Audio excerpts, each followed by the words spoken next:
Your sorrow is ancient, not just yours. Humanity's sorrow, thousands of years old, passed down like a cursed inheritance. Every generation thinking they'll solve it through progress, through therapy, through medication, through spirituality. Yet here you are, 2024. All the technology, all the knowledge, all the methods, still carrying sorrow, still suffering, still hoping tomorrow will be different. Krishnamurti asked the most radical question: can sorrow end? Not gradually, not tomorrow, but now.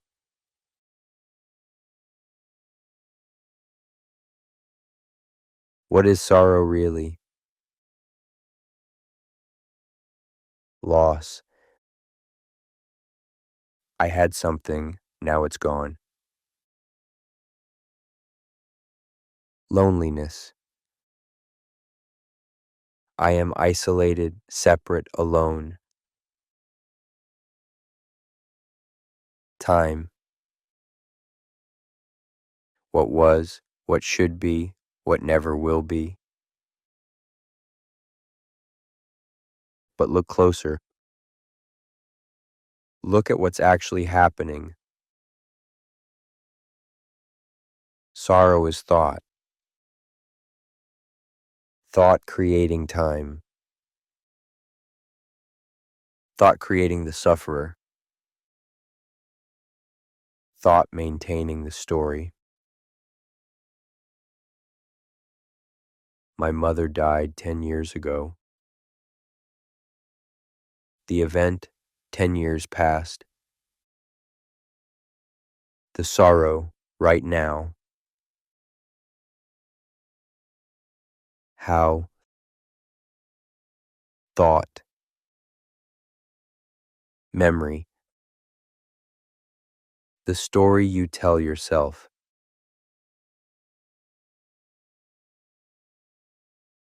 Here's what Krishnamurti saw. Sorrow cannot exist without time, and time's psychological time is created by thought. Someone you love leaves you. The actual leaving takes moments. The sorrow lasts years. Why? Because thought keeps recreating it. They're gone. I'm alone. It shouldn't have happened. Every repetition refreshes the sorrow, makes it present, makes it real. Let's do something extraordinary together. Think of a sorrow you carry, not the worst one. Start gentle. Feel it. Let it come up. The sadness, the weight, the ache. Now, watch what thought is doing. Is it telling a story? This happened.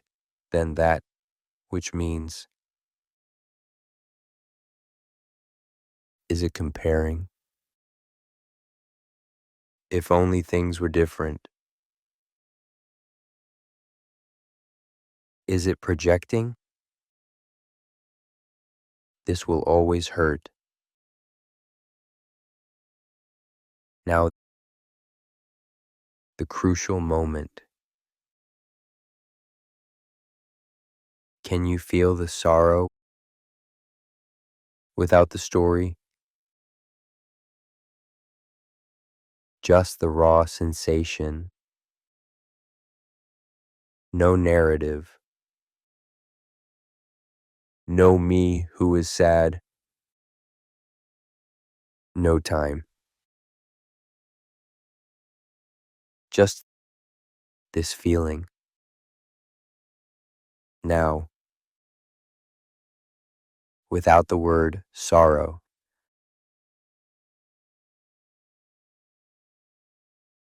What happens?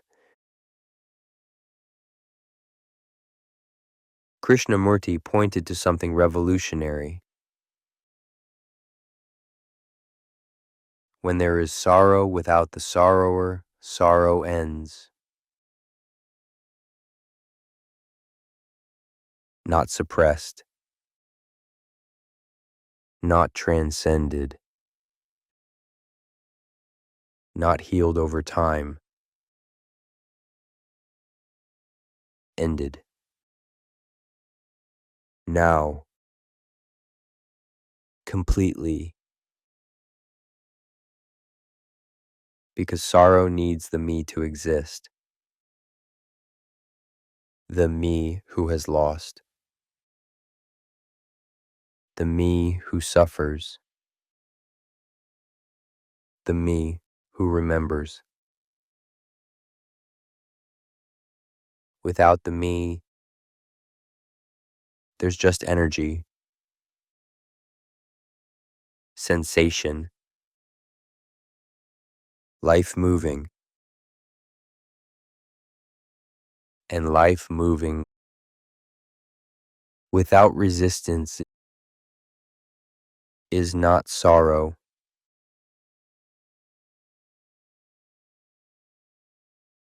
Here's something profound. Your sorrow isn't just yours. When you feel sorrow, you're touching the sorrow of humanity. Every human who ever lost someone, every mother who lost a child, every lover abandoned, every dream shattered. It's all there, in your sorrow, the collective grief of humanity.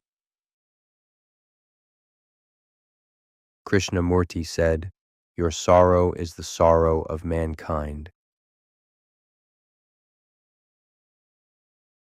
This is why it feels so vast, so overwhelming, so ancient, because it is.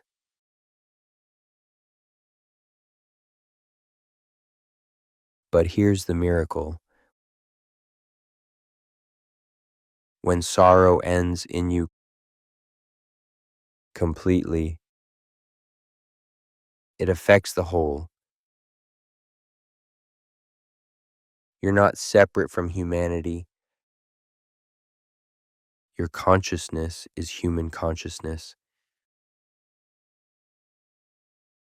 When one person truly ends sorrow without suppression, without escape, something shifts in the collective. A possibility opens. A door appears. A path that wasn't there before.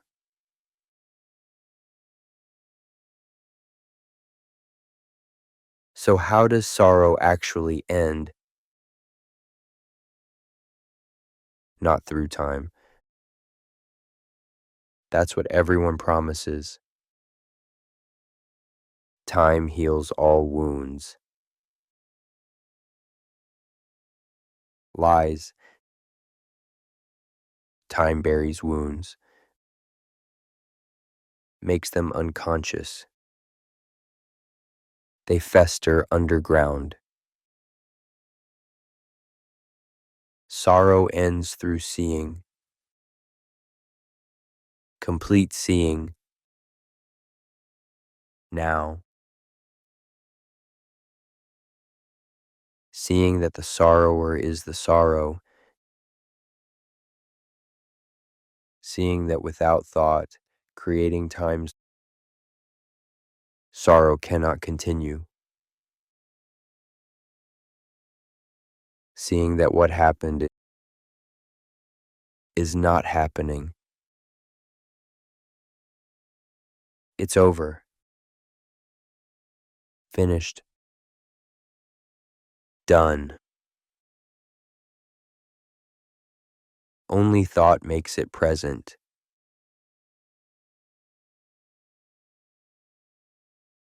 Most sorrow is self-pity. Harsh? Look at it. Why did this happen to me? I don't deserve this. My life is ruined. The me at the center. The me who is special in its suffering. When self-pity ends, when you see suffering as universal, sorrow transforms. Into what? Compassion, understanding, love, not sorrow about sorrow, but the ending of sorrow and the beginning of something else.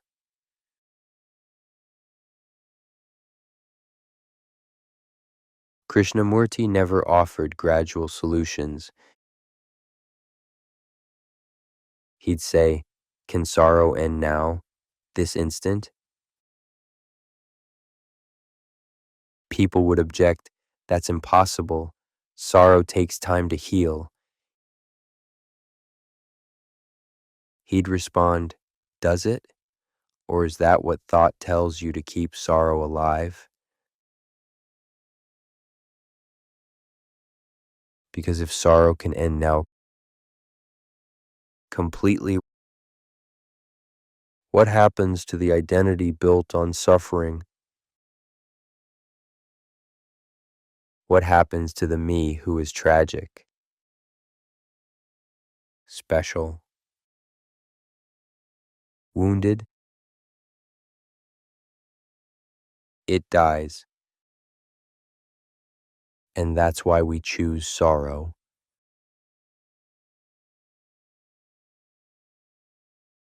What's life like when sorrow has ended?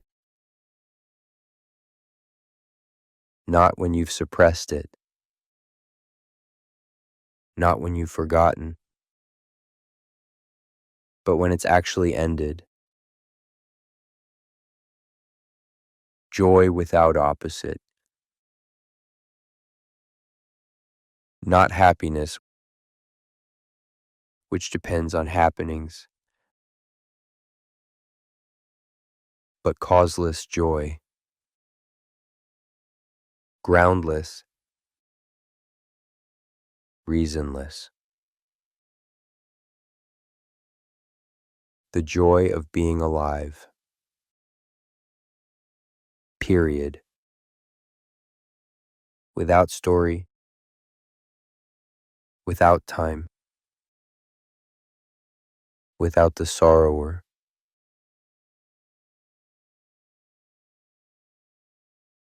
I leave you with Krishnamurti's question: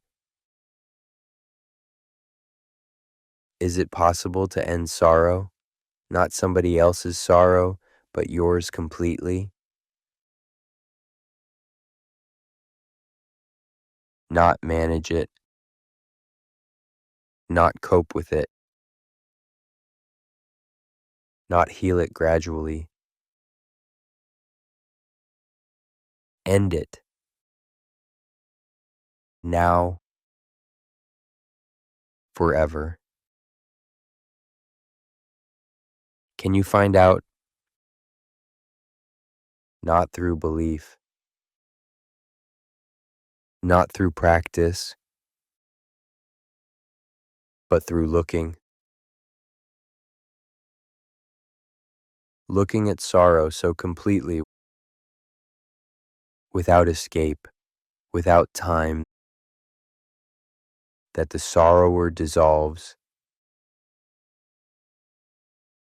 and with the sorrower gone, what remains? Find out, now, not tomorrow.